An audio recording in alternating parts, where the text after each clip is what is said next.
يا أيها الملأ أيكم يأتيني بعرشها قبل أن يأتوني مسلمين قال عفريت من الجن أنا آتيك به قبل أن تقوم من مقامك وإني عليه لقوي أمين قال الذي عنده علم من الكتاب أنا آتيك به قبل أن يرتد إليك طرفك فلما رآه مستقرا عنده قال هذا من فضل ربي ليبلوني أأشكر أم أكفر ومن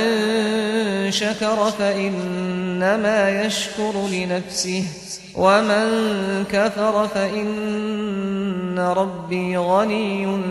كريم قال نكروا لها عرشها ننظر أتهتدي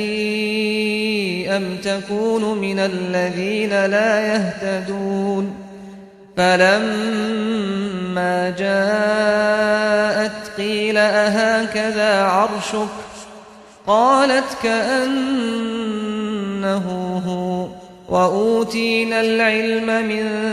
قبلها وكنا مسلمين